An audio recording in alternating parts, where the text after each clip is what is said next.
sebelum papa meninggal. Jun, papa punya klien. Dia seusia kamu, tapi dia sudah ditinggal oleh kedua orang tuanya menghadap Sang Pencipta. Aku menanggapi papa dengan cuek, seperti biasa. Sejak aku tahu kalau papa memadu mama, aku jadi tak ingin bersikap baik padanya. Tapi kasih sayang papa baru kusadari beberapa minggu sebelum ia kecelakaan dan meninggal dunia. Gara-gara ingin mengurusi masalah si Aurel, papa mau keluar dulu, mau ke rumah Aurel. Dia mengelus kepalaku, juga kepala Tania adikku yang saat itu sedang duduk bersama menonton televisi. Kami pun seraya menjawab. "Pah, aku memanggilnya." "Ya," papa menoleh. Tak banyak bicara, aku langsung memeluk papa. Ia nampak kaget dan menepuk-nepuk punggungku sambil bilang terima kasih. Saat itu adalah pelukan kami yang pertama dan terakhir setelah aku ketahui papa memadu mama, bahkan punya anak si Ferry. Meskipun aku sudah mulai memaafkan papa, tetap saja aku membenci Tante Sandra dan Ferry. Aku masih marah pada mereka karena mama mungkin meninggal dan punya penyakit gara-gara mereka berdua.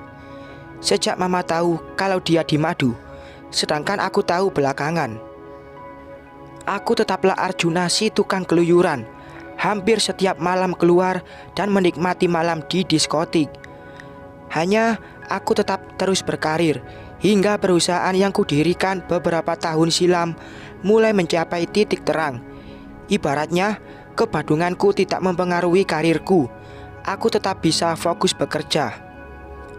Dan ya, pada malam itu saat papa pamit pergi ke rumah Aurel, aku ada di rumah dengan Tania. Entah mengapa malam itu aku tak ingin pergi keluar. Aku pun hanya menghabiskan waktu untuk menjahili Tania sampai dia marah-marah dan masuk ke kamar. Saat itu baru saja papa pergi sekitar beberapa menit. Aku sudah mendapatkan panggilan kalau papa kecelakaan. Shock, benar-benar shock berat. Saat itu kupikir semuanya adalah prank dari papa. Dia ingin mengajakku bercanda. Tapi setelah kulihat sebuah video terkirim ke nomorku untuk pembuktian dari si penelpon, aku makin tidak percaya kalau prank papa keterlaluan. Mobilnya rusak parah dan aku segera memanggil Tania dan kubawa ia ke rumah sakit.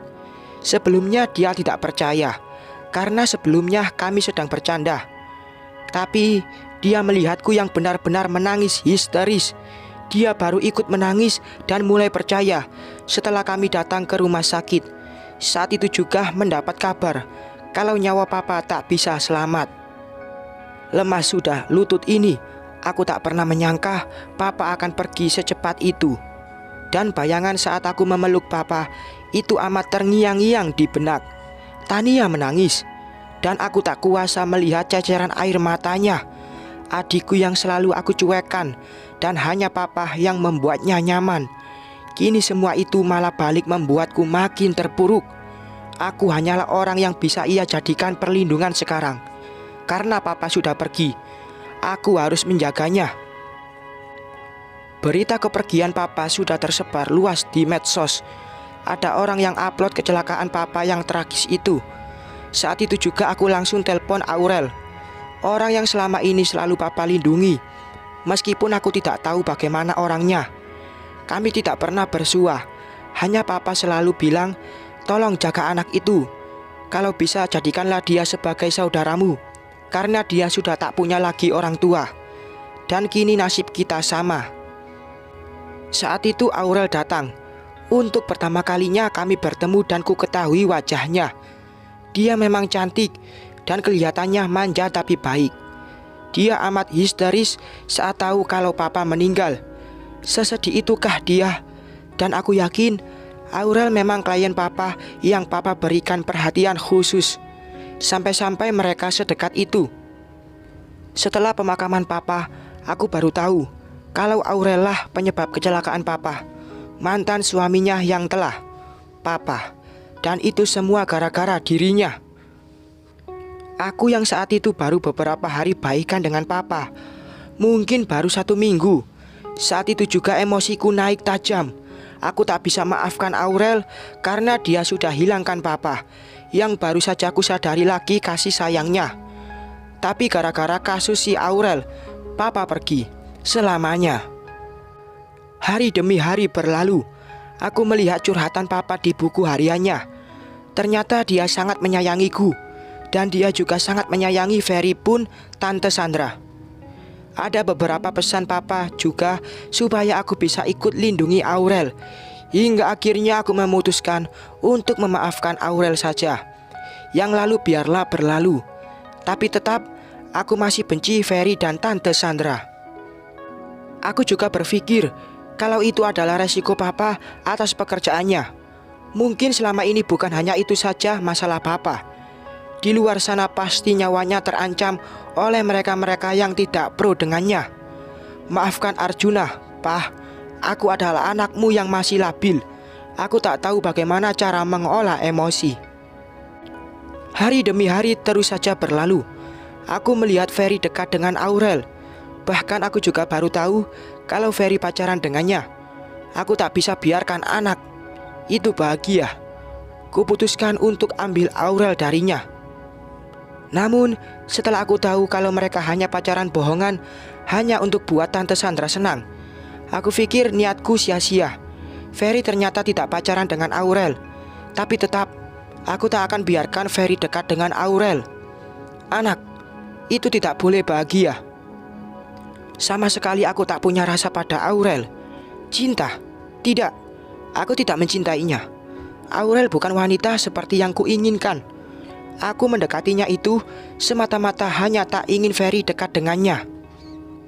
Waktu dia akan menolong Aurel, aku tahu dia mungkin suka pada wanita manja itu. Maka dari itu aku tak biarkan dia selamatkan Aurel.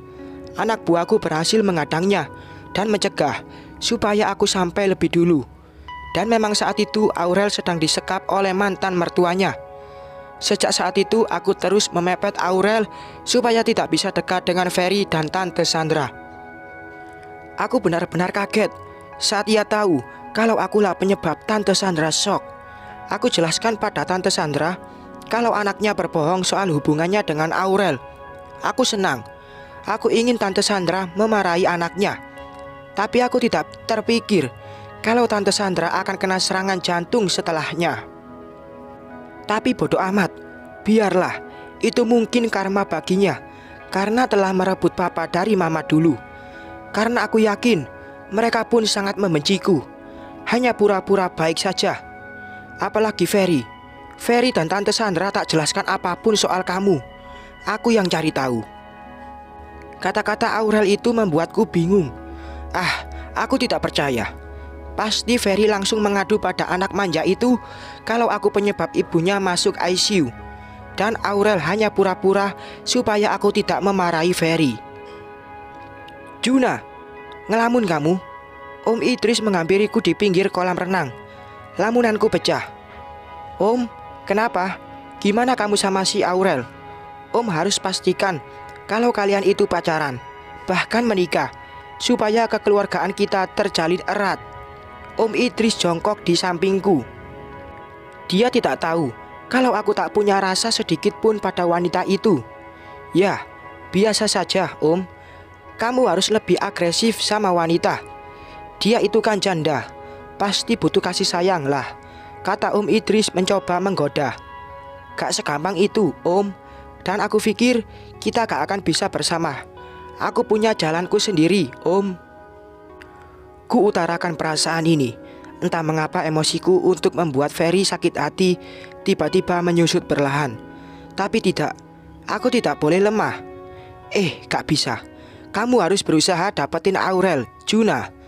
Apalagi kalian sama-sama pengusaha. Klop, kalian bisa saling memajukan perusahaan kalian. Tante Windy tiba-tiba datang dan ikut nimbrung. Cinta itu bukan soal harta dan tahta, Om, tapi soal hati. Bukannya kamu suka sama dia? Kamu dukung perjodohan ini kan? Kata Tante Windy makin mendekat. Kalian salah, Tan, Om. Arjuna sama sekali gak suka sama Aurel. Aku deketin Aurel itu supaya ia gak bisa deket sama Ferry, anak selingkuhan papa. Aku menjelaskan semuanya. Entah mengapa hati ini malah berubah demikian. Aku seperti tak ingin lagi bersandiwara mengenai Aurel. Loh, ini apa-apaan, Jun? Kamu suka sama Aurel, kan? Oke, Tante bakalan bantu. Dari nada Tante Windy, ia seperti kekeh ingin menjodohkan aku dengan Aurel. Tan, memangnya benar dulu aku dan Aurel dijodohkan? Aku malah penasaran lagi. Soalnya papa gak pernah bilang soal ini. Kalau selama ini aku dekat dengan Aurel, itu hanya karena aku ingin buat Ferry cemburu.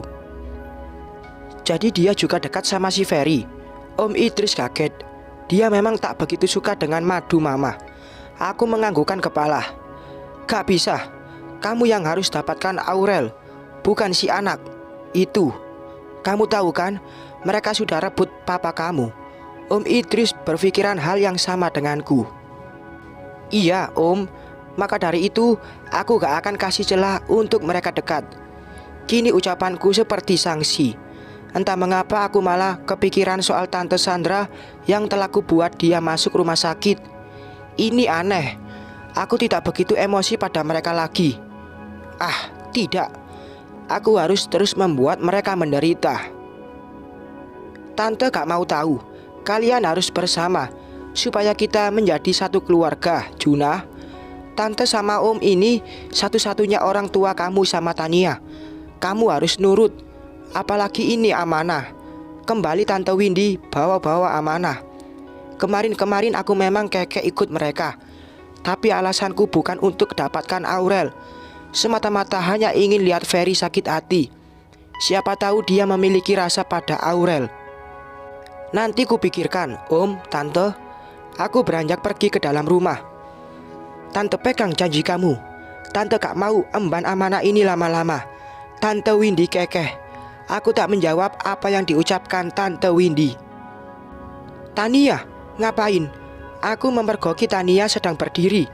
Mungkin ia menguping. Ia juga membawa ponsel miliknya. Ia malah nyengir. Ah, tidak penting. Tania aku tinggalkan. Setelah naik tangga, Tania nampak ngendap-ngendap masuk ke dalam kamar. Benda pipi canggihnya seperti menyala, seperti sedang bicara dengan seseorang. Apa dia tadi memang menguping? Tapi untuk masalah apa anak sekecil dia ikut-ikutan? Dia kan tidak ikut-ikutan membenci keluarga Ferry. Aneh. Ah, biarlah. Bersambung.